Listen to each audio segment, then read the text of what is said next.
today's program. We are excited to have a great panel for you today to talk about rethinking business development in the era of COVID. I'm going to turn it over to our moderator, Amy Stewart with Stewart Law Group, and she's going to kick us off. Great, thank you.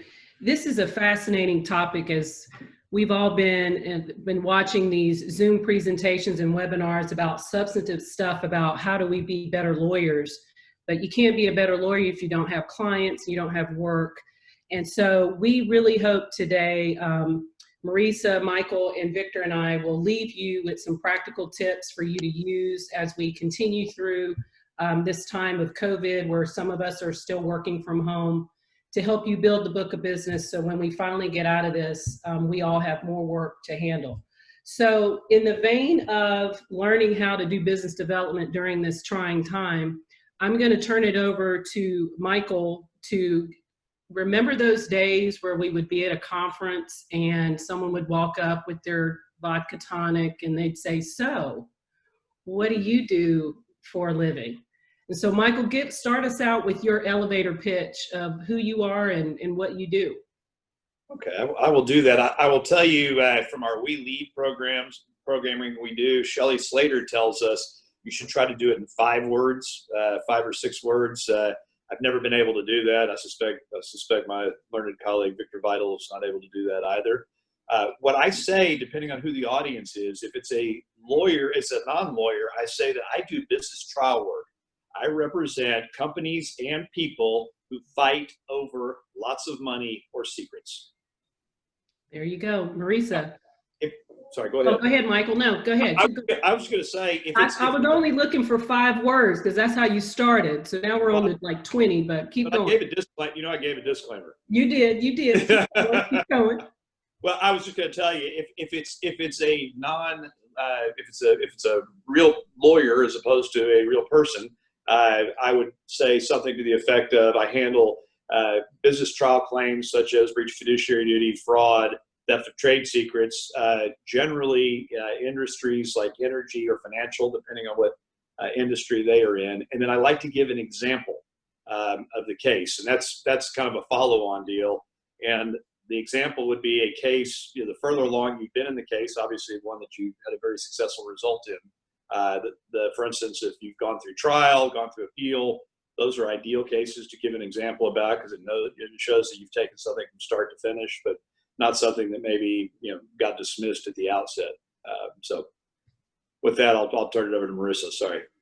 Marisa, tell us, and you're a little bit younger than us, so tell us a little bit about how you approach and someone's walking up to you with that awkward, vulnerable gaze and they go, "So what do you do?" And how do you answer that? So I have a very niche practice, so that it's the same answer as Michael. I try to gauge it based on who I'm talking to, who the recipient is. But my little short sentence snippet is I represent commercial policyholders in insurance coverage disputes.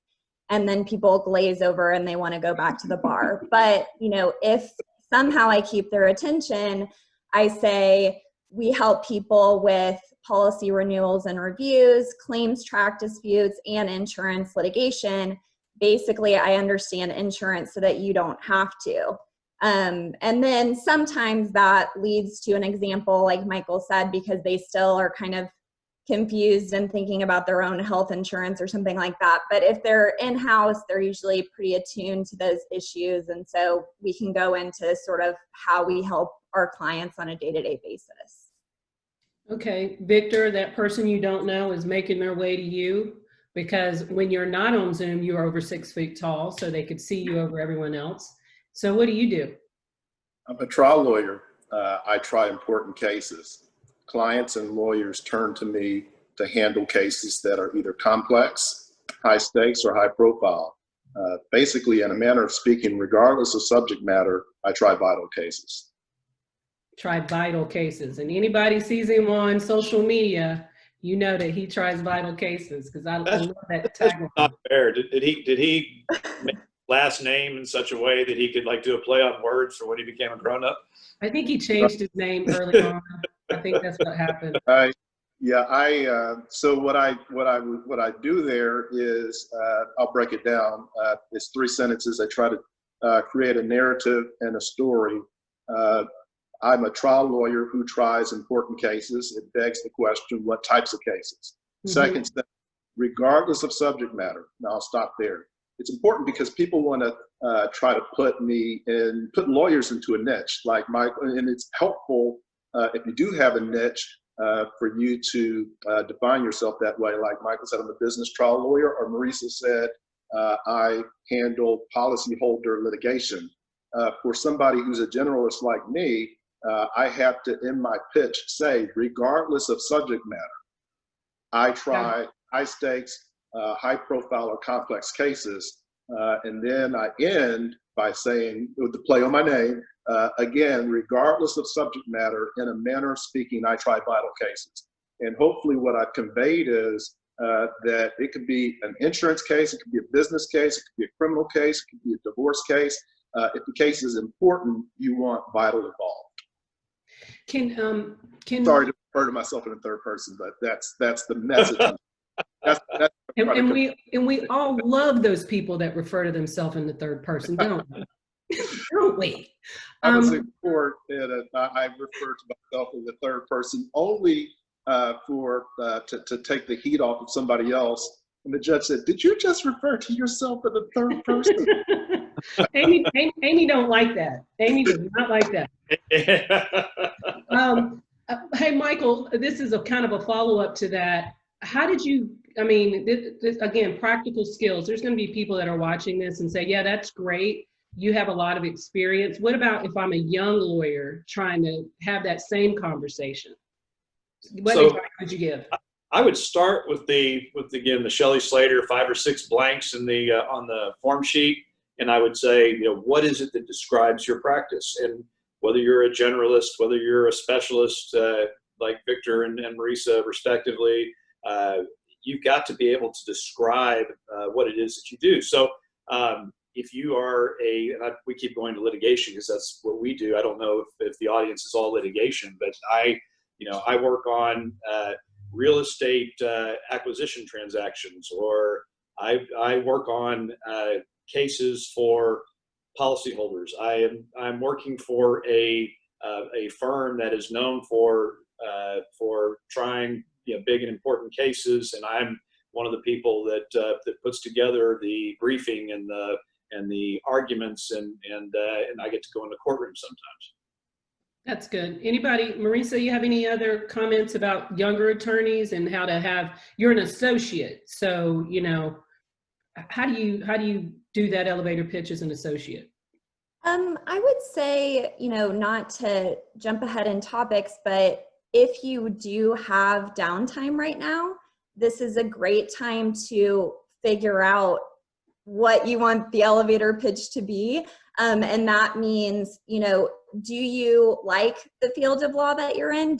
Are you specialized? Do you want to be in that place? Is there a way that you can use this time to pick up a pro bono case or try something different if you don't feel that way? Because sometimes, when you're really junior, you don't have an elevator pitch because you don't know what you want to do yet. So you could be selling the firm, but and I think that's great, but this is also kind of a time, I think, where you have a little bit of room for self-reflection.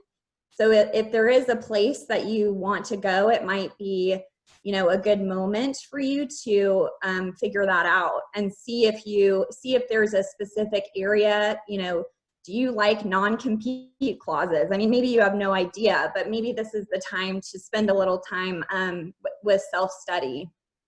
Got it. So COVID came out of nowhere, and then I think we all can agree the stay-at-home orders, and now it's 13 weeks in, really came out of nowhere. So Victor, can you talk about if you had any anxiety in regard to, you're a trial lawyer, that the courts are closing, there's no trials, and, business development. Did you have any anxiety regarding that? The anxiety I had, Amy, came from what my life was going to look like personally and also professionally. In terms of professionally, which is what folks here want to hear about, I was concerned about what was going to happen with my Philadelphia trial that was scheduled for June 15th. I had a major trial scheduled in Philadelphia for June 15th. I was supposed to be picking a jury tomorrow, actually, to start the trial on the 15th, which is this coming Monday. I didn't know what was going to happen with that case, and my entire schedule was built around focusing on and preparing for that case. So I was on a daily basis waking up, waiting for an order to come out of the Pennsylvania Supreme Court and or the trial court to let me know what was happening. That was pretty, I don't want to say stressful, but it was anxiety producing because I was in the future trying to figure out what was going to happen in the future. That was not difficult, but it was anxiety producing, as the question posed. Michael, what about you? Yes, and yes. I agree with Victor, both personal and professional life anxiety from shelter at home and concerns about work, less lawsuits being filed, cases not going to trial, as Victor just talked about. Those are things that are very concerning. And I also say that this is an opportunity for young lawyers because I don't know about you, Victor, I don't know about you, Amy, billing rates for partners have been escalating. And most of the time that we bill as partners at trial firms come from getting ready for trial, depositions, big hearings and things like that. And there's just not as much of that going on right now. Mm-hmm. So it is a lot more that clients are thinking, well, why am I going to spend a bunch of money for Victor Vidal or Michael Hurst or Amy Stewart to be on this telephone call when they've got somebody, younger and sharper that's going to feed them the information anyways. So I kind of liken this to a bad time to maybe use this, or at least an interesting time to use this, given what's going on with NASCAR right now. But if you've ever watched a motor race and you watch how the cars are going around the track and then cars go into the pit and then the cars aren't going in the pit, pass them up. I think it's a great opportunity for young lawyers to step in and say, look, I can be aggressive here. I know all these, not a whole lot of trials or hearings are going on right now. Depositions are a little bit fewer and further between. I am much more efficient. I'm much more proficient on technology and things like that. Give me the opportunity to handle your cases and work on your cases right now, and you'll save a lot of money and you'll get a more efficient work product right now. So the anxiety for me is more as a senior lawyer, wondering, okay, well, I'm not billing at 100% capacity, or at least I wasn't for the last, for a couple of months. I'm billing at 70%. That causes me anxiety because that's part of my identity is, working hard and working for clients. But I also see that as an opportunity for associates. The associates at our firm seem to be pretty close to full capacity right now. And I think the reason is that clients are less likely to want to use partner services for non-marquee stuff right now.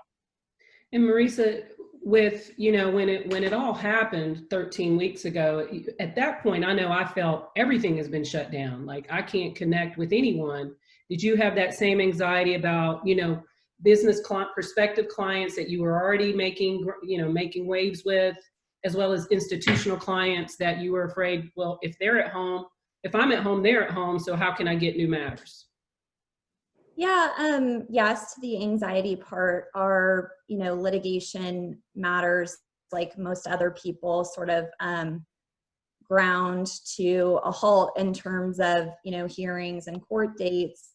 Because we have this little piece of our practice that's somewhat transactional, it's a little bit different because an event like this begets insurance claims. So the piece that has to do with policy reviews and COVID business interruptions claims has definitely increased, and we foresaw that a little bit. But in terms of the current matters that we had in litigation, yes.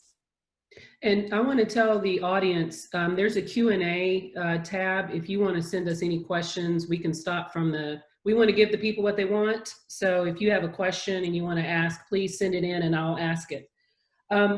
So Victor, now we know that we can Zoom and do all these things. So what have you done to replace the conferences that I see you speaking at and the breakfasts that I know you go to routinely to develop more business?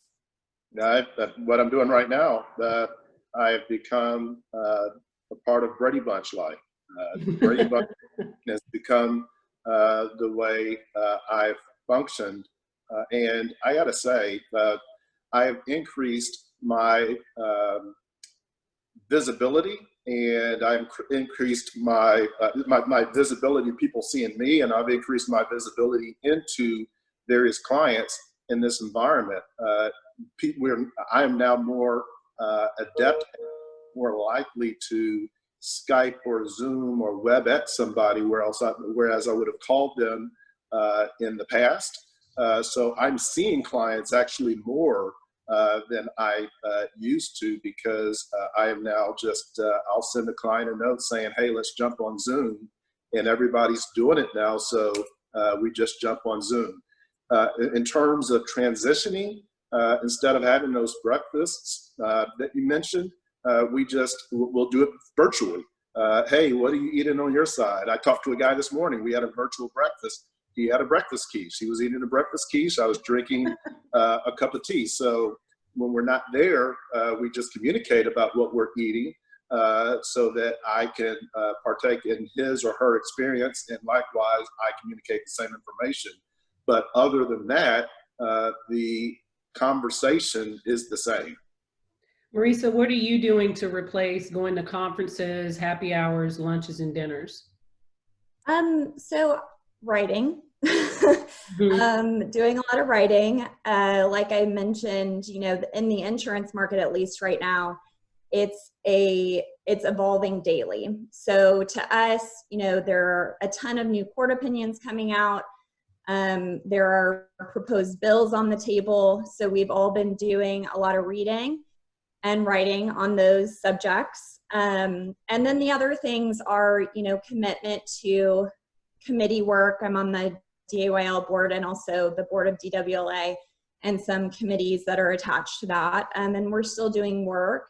And the last thing, I think I've put more of a conscious effort into is to fortify the connections with my law school classmates. So sometimes, especially as a young lawyer, maybe you don't have these potential clients, you don't have a book of business set up, but your law school classmates will turn into your clients. Victor and Michael can probably speak to that. And so if you have a level of comfort with those people where you can reach out during this time and just kind of check in and let them know what you're doing and stay connected, this might be the right time for that too. Hey, Mike, anything to add? Yeah, I think the key for young lawyers and the key for more seasoned lawyers like the three of us on the top here on the Hollywood Squares is stay relevant or become more relevant during this time period. Stay visible. You want to make sure that people don't forget you, whether you want to call it primacy and recency or whatever you want to call it. People need to know that you're still out there and that you're still relevant. And I think there's an opportunity again for young lawyers to become more relevant in that regards, because you're so much better with technology. You've got the writing skills and to do like Marisa said, to write and to publish things. I made a list of things that, right when this happened that I wanted to start doing to make sure that I could do like you and Victor and replace some of these, in-person wine dinners, happy hours, breakfast, lunches, speaking engagements, conferences and things like that. And first thing I did was I updated my client target list. And like Marisa says, it's not just, the people that are in-house counsel or general counsel or presidents of companies. It's planting the seeds now with people that you did go to law school with, like that maybe they're going to be something someday. Friends that you knew growing up, friends from college, people that you read about, but also people that you see in the Texas Lawyer, people you see in the Dallas Morning News, the Dallas Business Journal. Look at your holiday lists and see who's on there and people that might be good, either prospective target clients either now or down the road. And again, I think the DAYL is a great place to go through that. The other thing I would say is reaching out to the media when you have something to say, the media is absolutely starved for publishing things right now. Just ask my law partner, David Cole. I mean, He's everywhere. He's so ubiquitous, and now he's going to be doing tarot card readings. I mean, I don't know that that's staying relevant, but that's certainly staying visible, and people remember him that way. Email outreach. Email your friends and your clients about different legal issues that are coming up, different articles. Forward them an article that you've seen that's very interesting. I do try every day to text, usually because you can do it in small little bites, text a client or a prospect and just let them know that I'm thinking about them. I try to make the personal connection as opposed to the professional connection. With me, it's okay, hey, we haven't enjoyed a good bottle of wine lately. Wine's a big deal.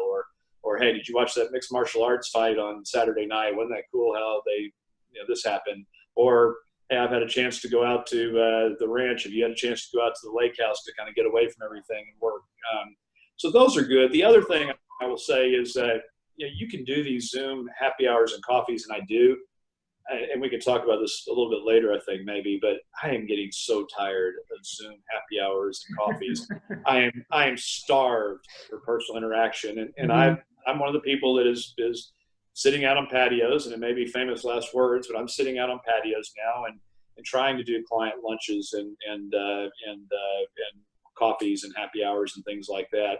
We've been having live depositions. Again, this could be famous last words, or trying to follow CDC protocols, but to try to start getting it back up. And then the other thing is just the same thing we've always done, which is look at the courthouse news service, look at the filings that are taking place.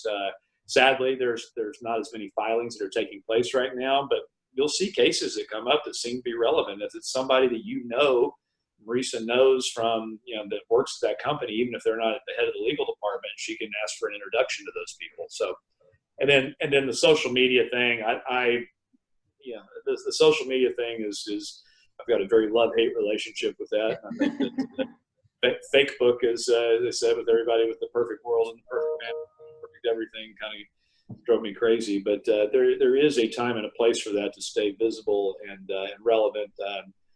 I would advise against getting too political on there, because you just don't know which of your clients or your friends, what side of the aisle they might be on, or whether they're gonna be offended by something that you post, or maybe not just now, maybe a year from now they find your posts and things like that. So I try to stay generally away from the political stuff, but that's a way to stay visible and stay relevant.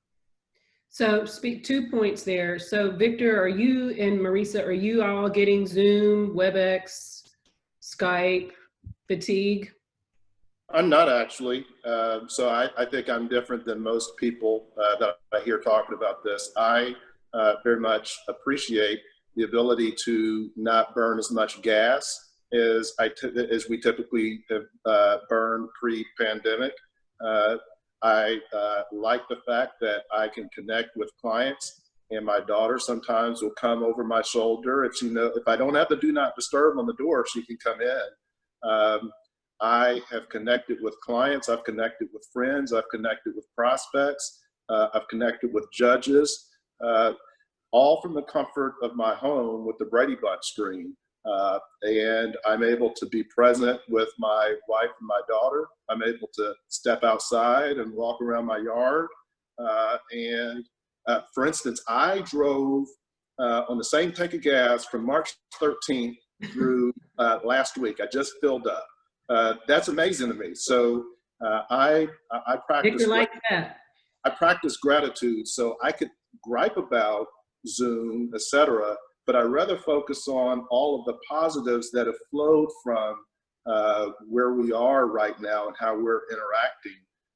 And I see many, many positives. So in view of what I'm able to do on a daily basis, I really appreciate Zoom. And it allows me to be, like I said, it allows me to be more visible and accessible to people.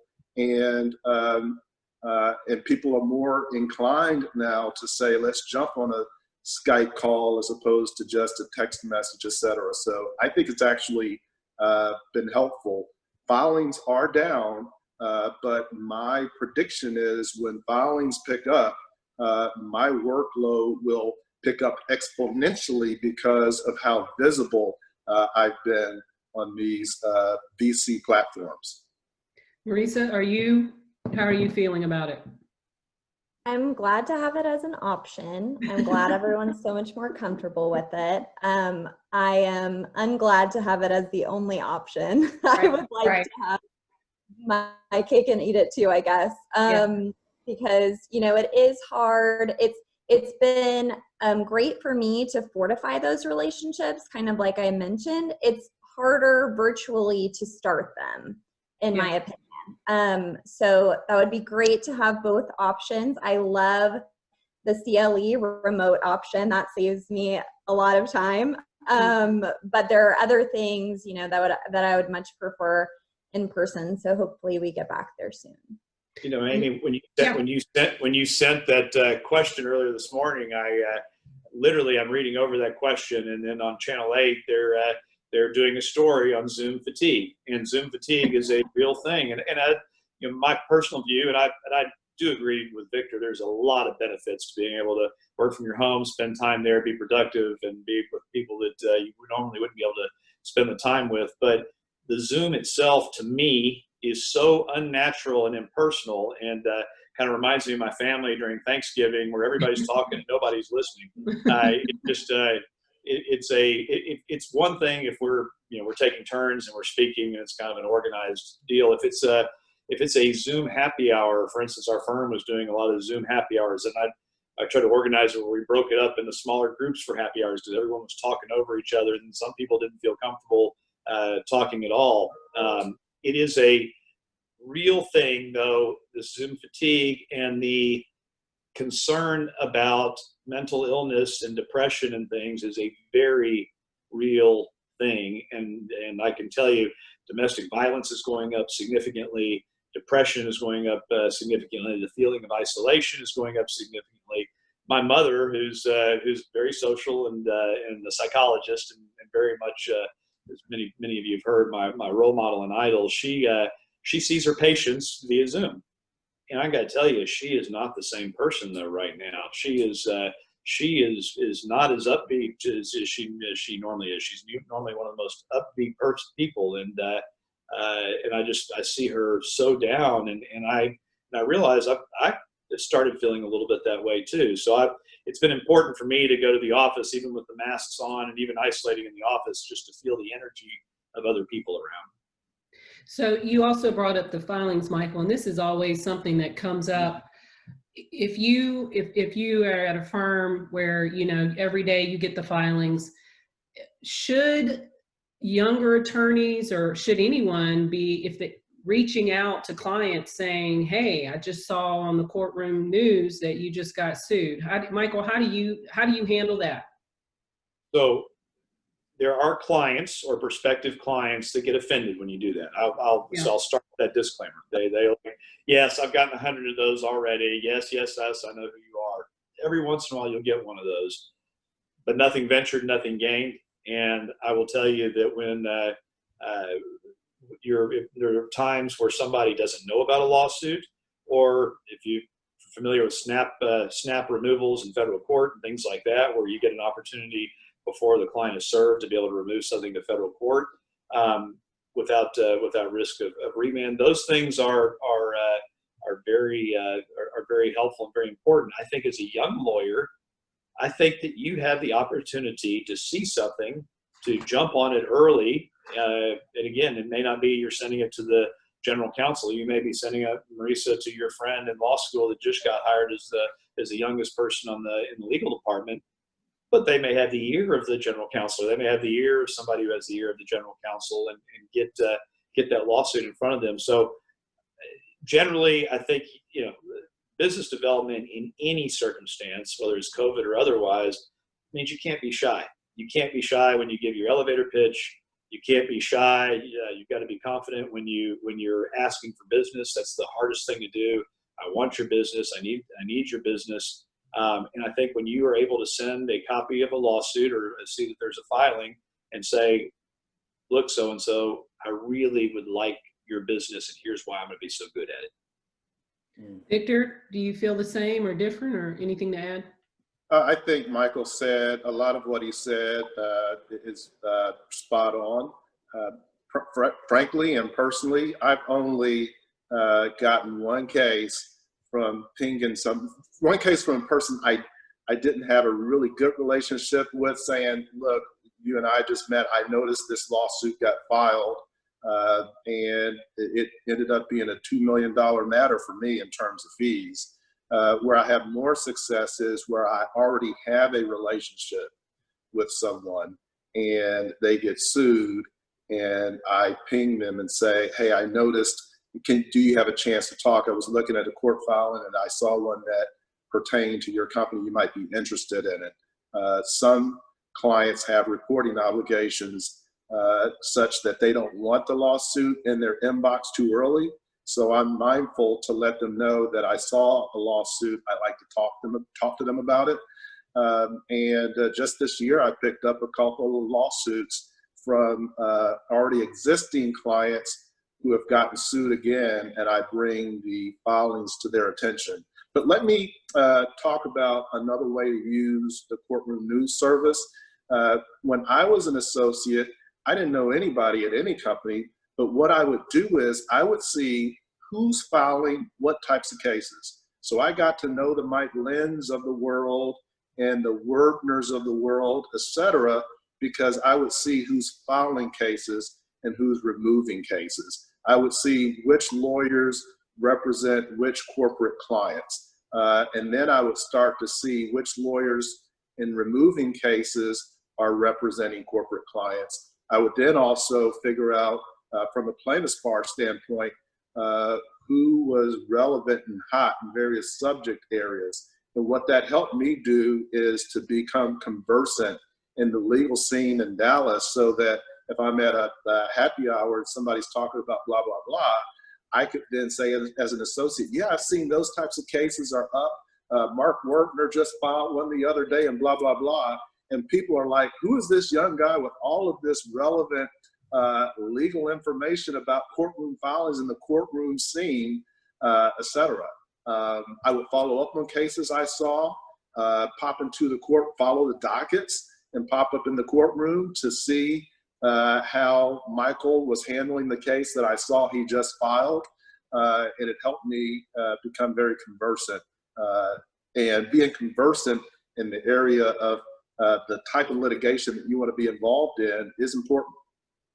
So Marisa, going to, there may be law students that are listening to us, law students, recent grads, folks that are studying for the bar and keep on studying real hard, or, you know, young attorneys, young law students who have missed the opportunity for summer associate positions. And so they're like, this is just a lost opportunity for me. What can they be doing now during this time period to not, in the long run, not make it a lost opportunity?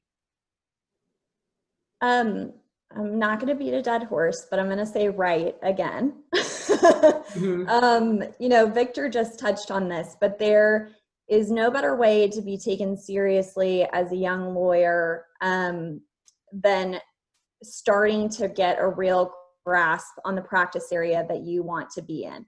And one of the best ways to do that, in my opinion, is to get something published. And there are so many ways to do that, through the bar associations, through other legal periodicals, like Michael was mentioning. They want people to write articles, and there's usually kind of a dearth of people available. So when I was coming out of law school, we were on the tail end of the recession, but what I was doing was I was looking for opportunities to get some of my own bylines so that I could put on my resume or on my bio, hey, you know, here are some things that I cared enough about to spend my own time learning about them and studying the practice of law.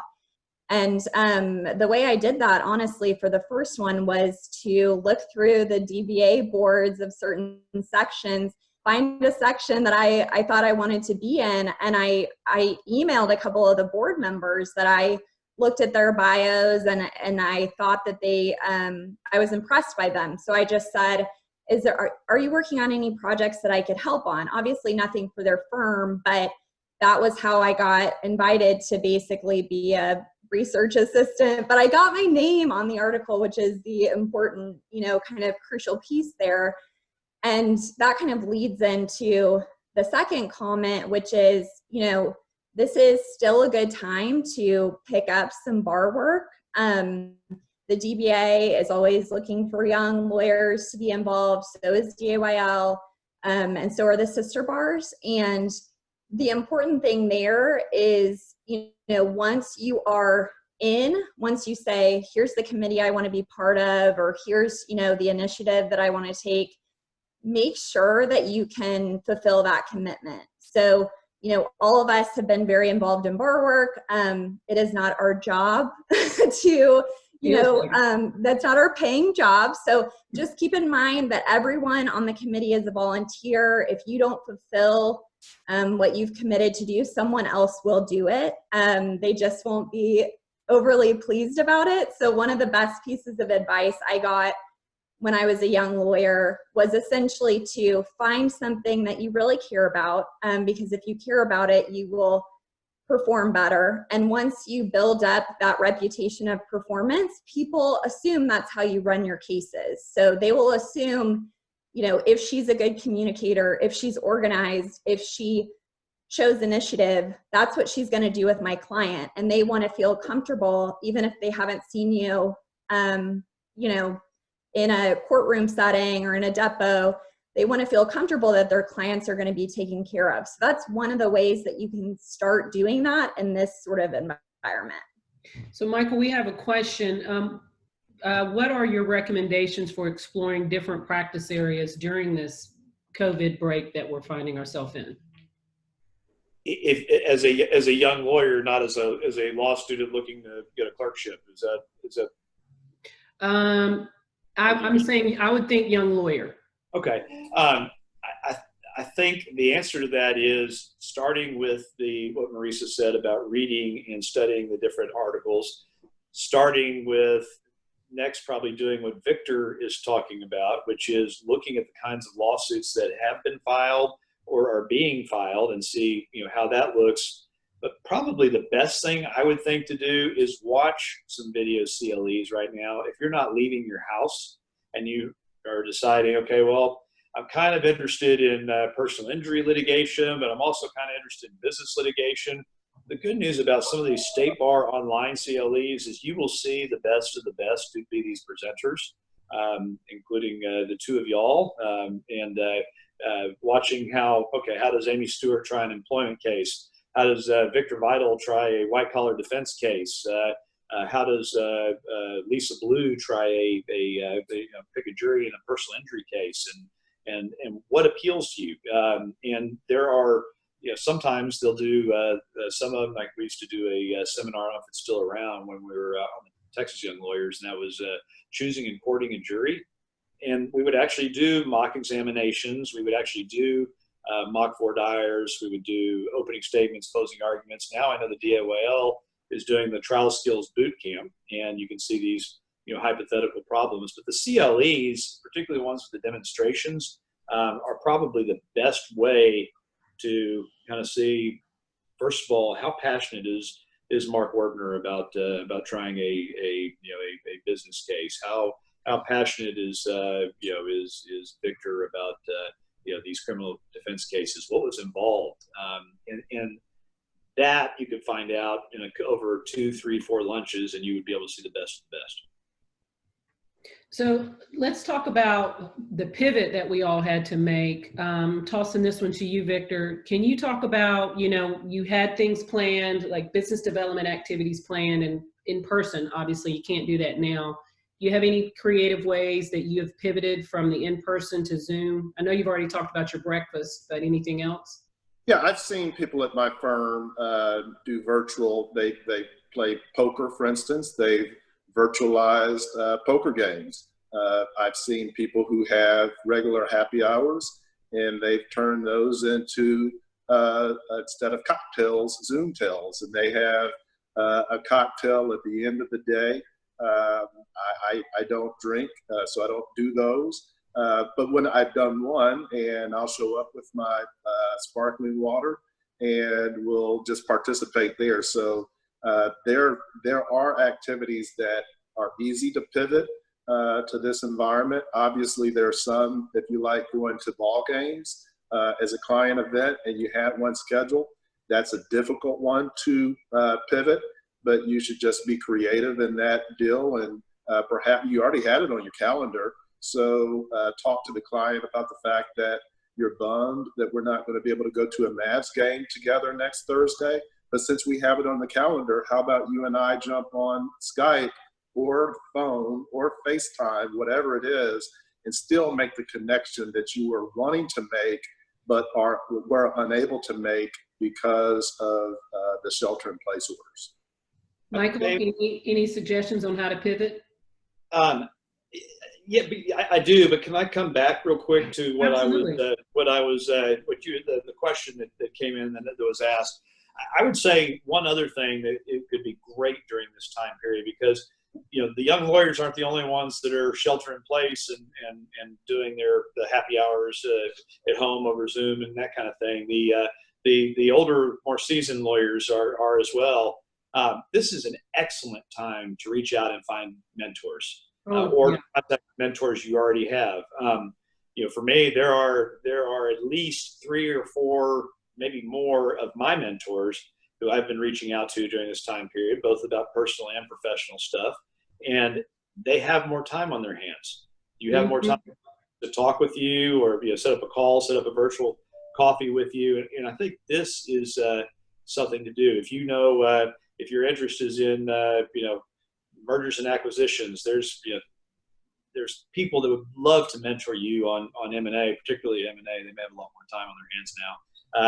But people that are normally trying personal injury cases or commercial cases, you could reach out to them, and I think they would be happy to give you some advice and talk to you about what it's like to practice in the trenches and what the pitfalls are. Okay, and then what about any creative pivots you've had from an in-person to a virtual experience? That was the hardest question for me that you put on the list, because it really has been a big challenge. Like Victor said, you can't replace the Maverick games or the Cowboy games or whatever you would normally be doing right now, particularly if, like Victor said, if you're planning on taking your kids or whatever to it.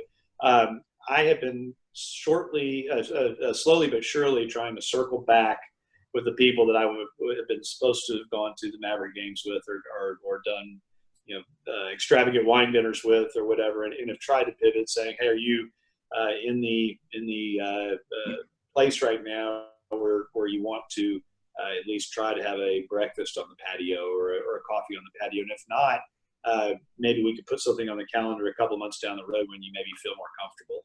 But that's a very hard one for me to answer right now. The only thing I keep coming back to, speaking of pivoting, is you just need to stay visible. You need to stay relevant. You say, and that may be, hey, I'm sorry we weren't able to go to the Maverick game, but you know what? Here's this great paper I wrote on force majeure clauses, and I think it might be relevant to some of the things that are coming forward right now. Michael, are you seriously trying to say that a force majeure paper is a good replacement for a Mavs game? This is fun. Hurst wrote it, yes. Yeah. No. Victor likes it. Okay.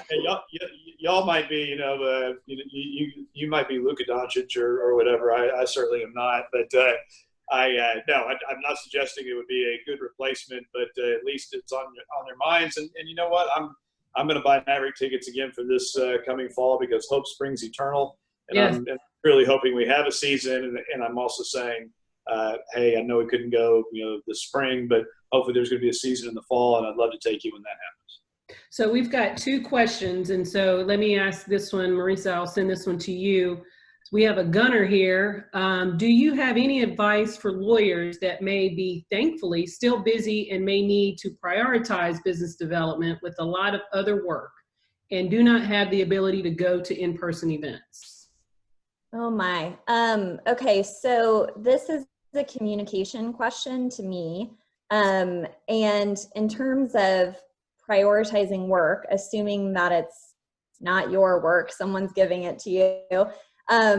I always like to over communicate my deadlines with the two people that gave them to me. When I was an associate, that's what I would do. I would say, you know, I have this due and I understand you want this at this time. And then it usually, they talk to each other, but just make sure, you know, especially in a period where you are not in the office, you're not getting that sort of face-to-face with your superiors. I think it's super important to say, I'm here, I'm doing things, here's what's on my plate today, here's what I have on first base, on second base, because otherwise people really don't know. And I think that's still important when you're in the office. You know, if an associate has an issue with a timeline, I always expect them to say something right away if they know that I expect it at a certain time. And in terms of, you know, keeping up with the business development piece, it's always important to invest in yourself. And I don't know what year this person is, but, you know, I would say in terms of business development, it became so much easier for me to sell my practice when I understood my practice. So there is a period of time where you have to invest heavily in learning the substantive practice and then moving to business development. So maintain the relationships, make sure you're doing all those things, but you know, the work in a lot of ways does come first because it leads to you forming the expertise that lets you sell yourself. Victor? The great information that everybody just got there. I also want to put a point on it by saying if it's important, put it on your calendar.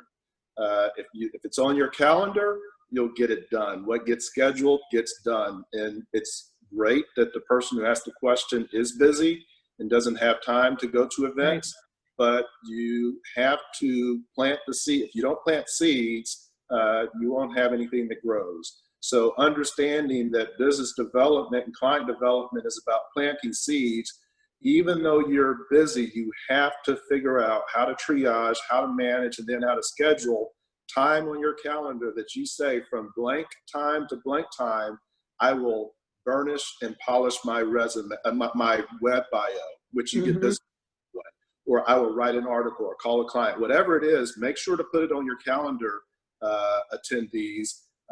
Let me say it one more time, put it on your calendar and execute.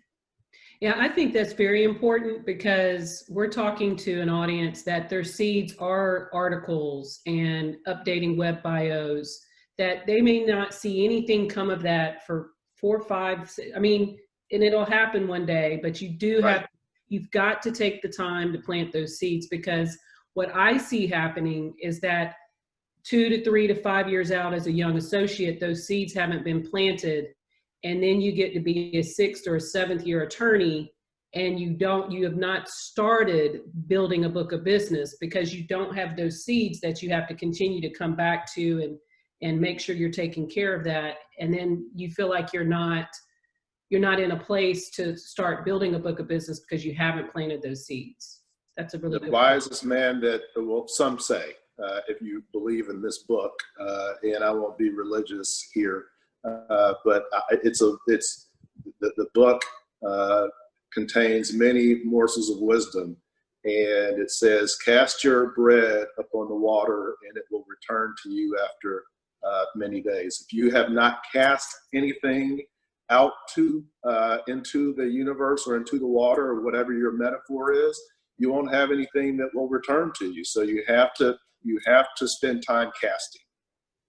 So this is a very serious question. So any advice for associates that might be worried about doing business development rather than billing in an environment where many firms are cutting salaries and conducting layoffs and furloughs? So Michael, I'll give you that one.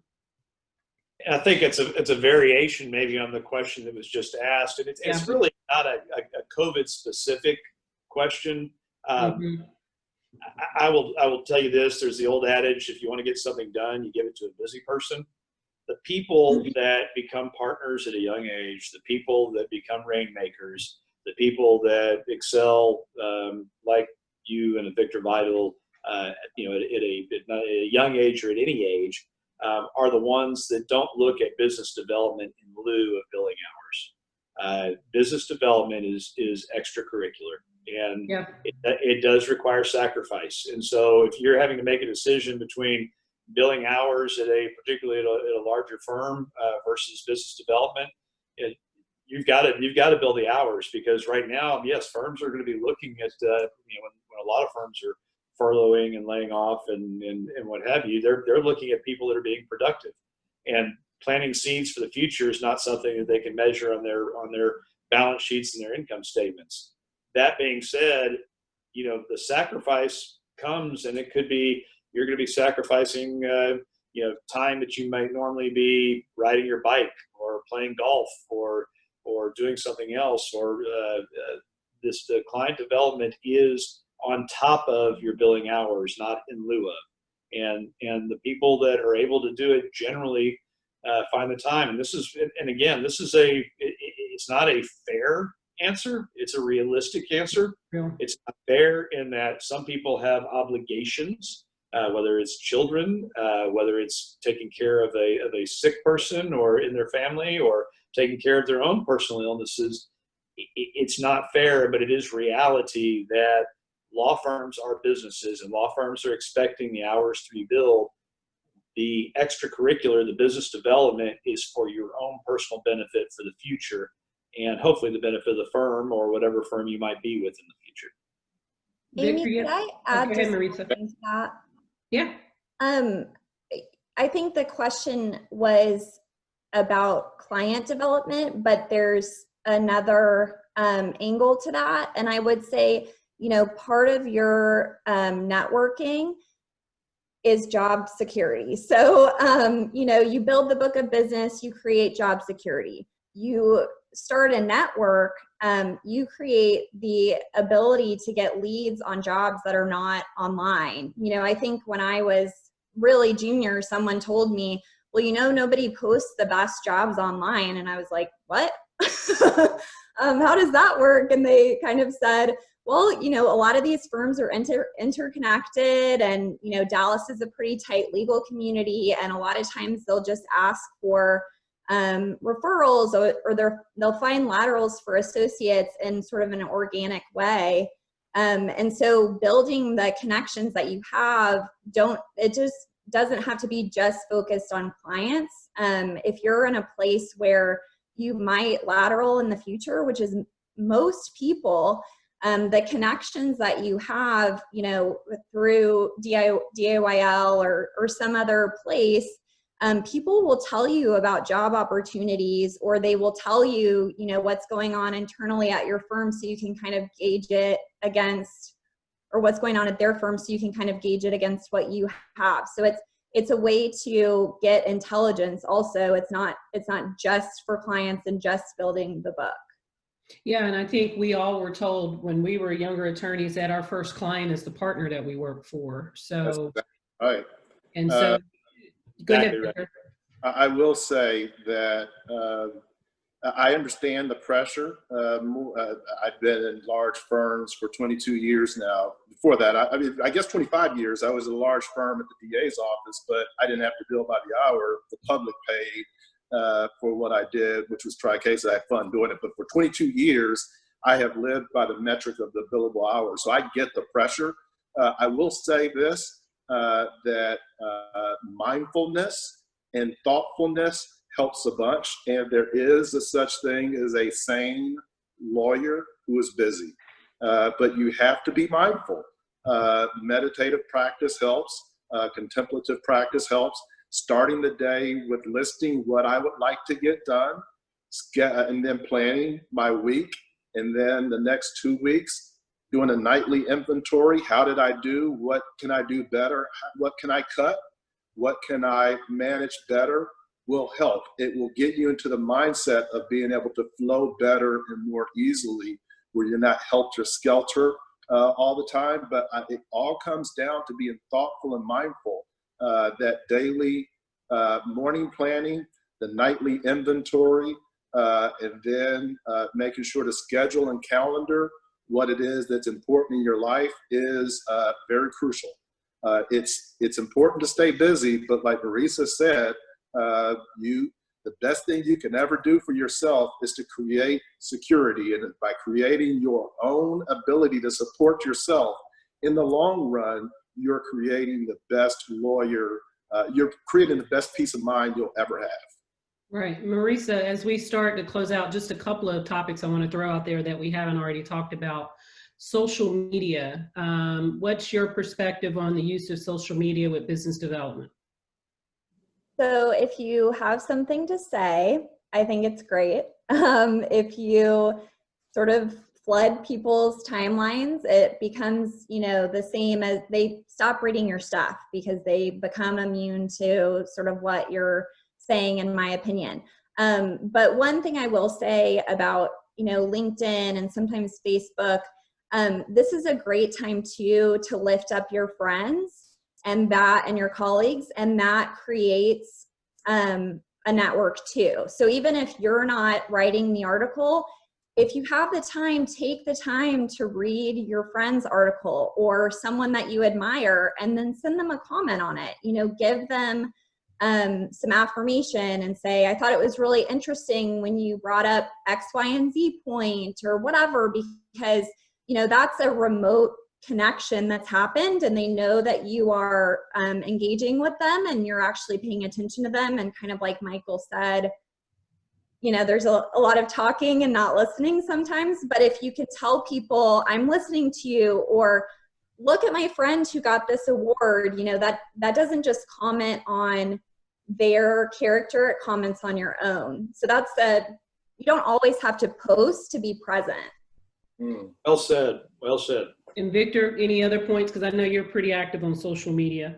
Yeah, I believe in the principle of ubiquity. Michael referred to it as being relevant. I refer to the principle of pertinence or relevance as ubiquity. You want to be ubiquitous. When, for instance, Mark Wertner's name has been mentioned twice, he's not even on this phone, this Zoom conference. Maybe audience, probably not. But the point is, the more avenues you have to make yourself visible and to promote your brand, the better off you're going to be.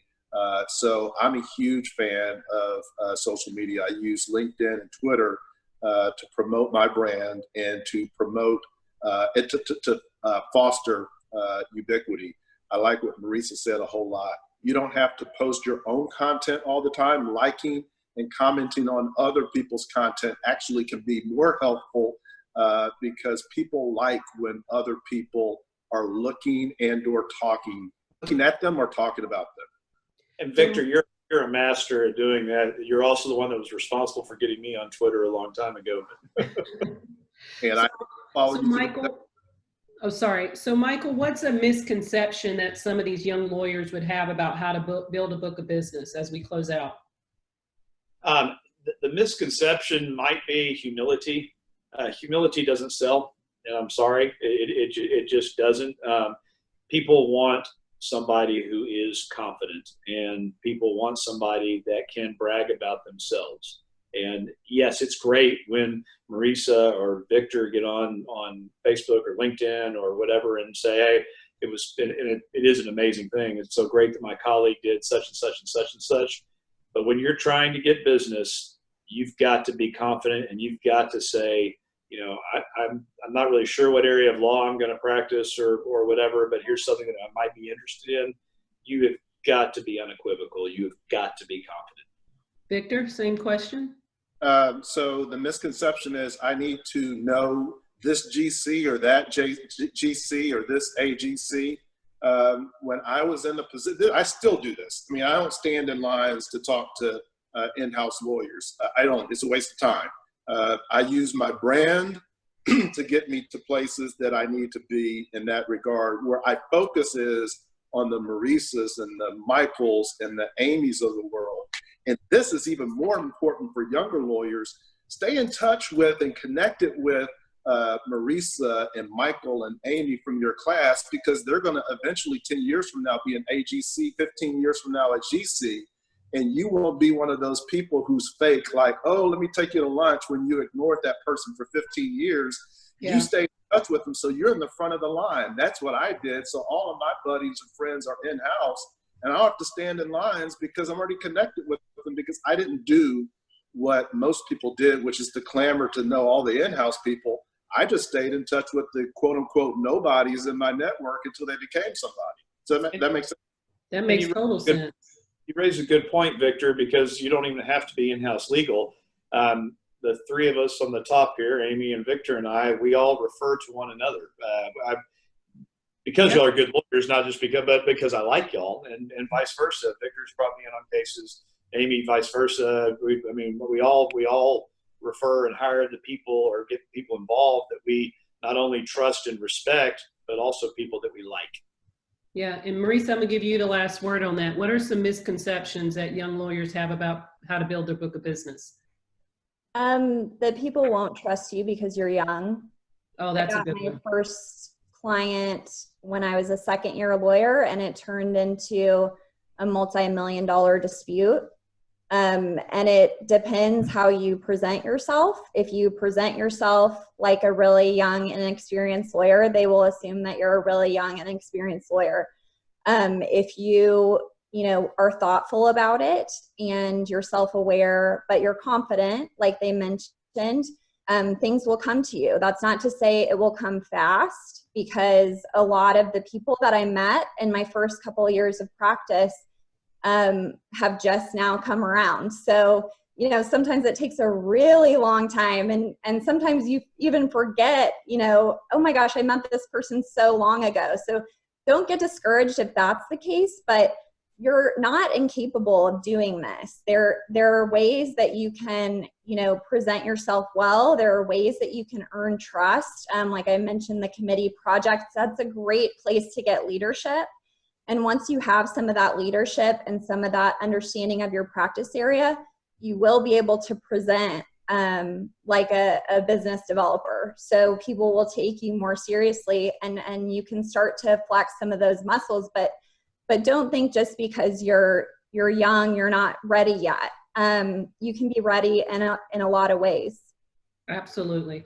Well, our time is up, and we hope that you got some practical skills from this program. We want to thank the Dallas Association of Young Lawyers for allowing us to share this noontime with you.